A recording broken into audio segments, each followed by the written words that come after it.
The light of the world.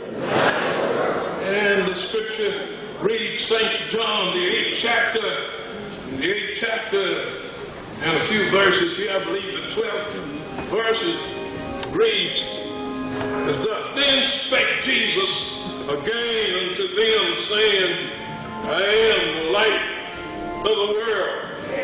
He that followeth me shall not walk in darkness, but shall have the light of life. The Lord is the blessing of the reading of his word. I'm going to say, Jesus, the light of the world. And Jesus spoke these words in the temple at Jerusalem during the time of the Feast of Tabernacles, when the temple court was crowded with people. The Feast of the Tabernacle was to commemorate a chapter in the life of the Hebrew nation when the Israelites wandered for 40 years in the wilderness. It was held at the close of the harvest season, and people everywhere came to Jerusalem and made little booths to live in during that celebrated week. Am I right, somebody?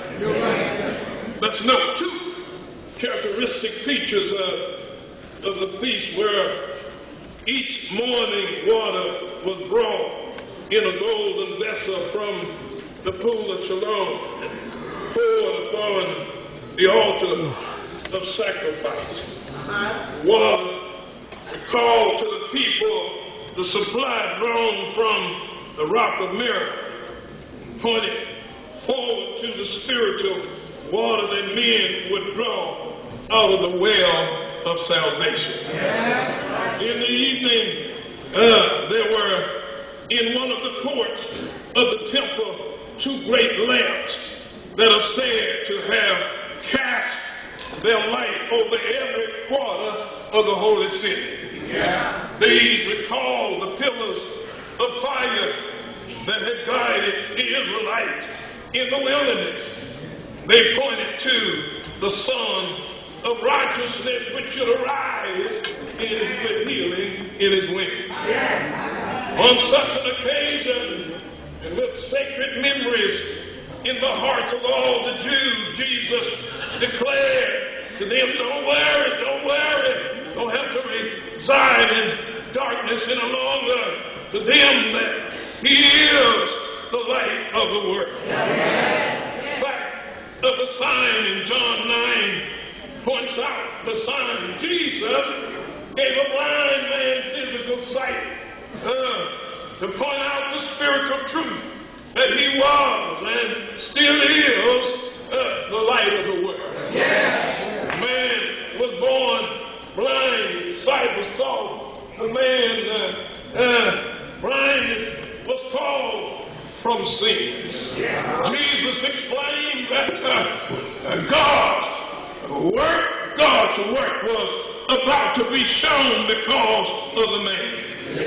Again, Jesus explained that he is the light of the world.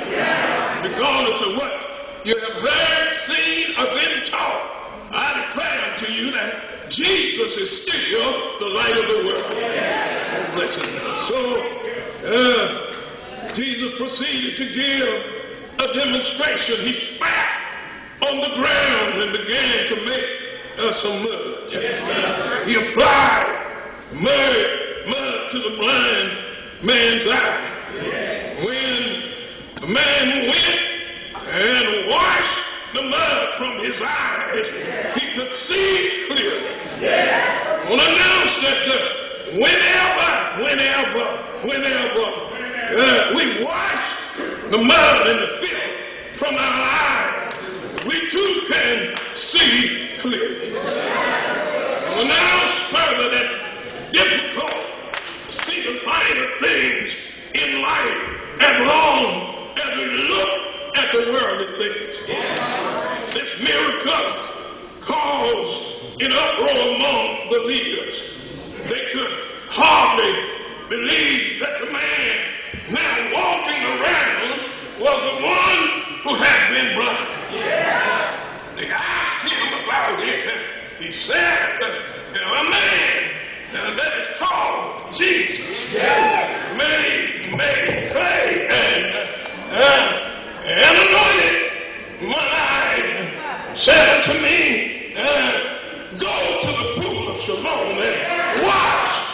And I did as he ordered me, and I received my sight. And whenever you come in contact with Jesus, whenever you come under conviction that he is the light of the world, your dark places become illuminated, and you can see men as they really are.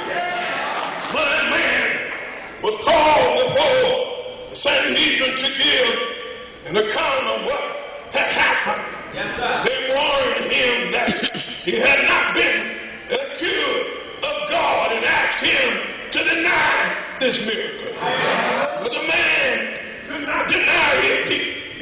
He spoke from experience. One thing I know, whereas I was blind, now I see. So the blind man's logic was too powerful for them, so they took the defeatist attitude and chased him out of the temple. Jesus found a man and asked him if he believed in the Son of God. Man did not know him and asked who he was. And Jesus then revealed himself to him. Do you believe and do you worship in Jesus as a light of your spiritual life? Oh, bless his name. Come on, say Jesus. Jesus, the light of the world. So these words of Jesus sent us instantly abroad into the world of nature. They set us on the hilltop watching the sun rise as it fills the east with glory. They show us the great flood plains in the noonday sun. They hush and elevate us with the mystery and sweetness of the living glow. But Jesus would go back to the pillar of fire that led the Hebrews through the wilderness. Light that assured them of God's presence. Now Jesus is that light, and in the midst of us, the guidance of that light was uninterrupted and unerring. It was never mistaken for an ordinary cloud. It never so altered its shape as to become unrecognizable. Each night the flame shot up and assured the people that they might rest in peace. There are two things that light does, and it seems that Jesus had both of them in mind. Oh, bless his name.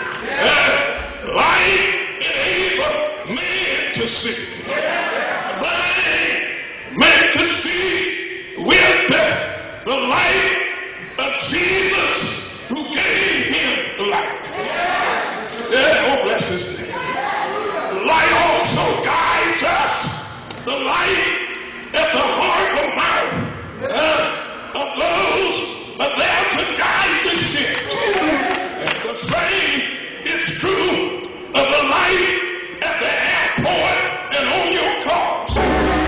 Christ is the emphatic light of the world. Oh, bless his name. He enables man to see what is in the world, because he is the light. He guides men through the world. Jesus, he follows us with light. Yes, sir. Christ in us lights us up. We are to help people to see their way across.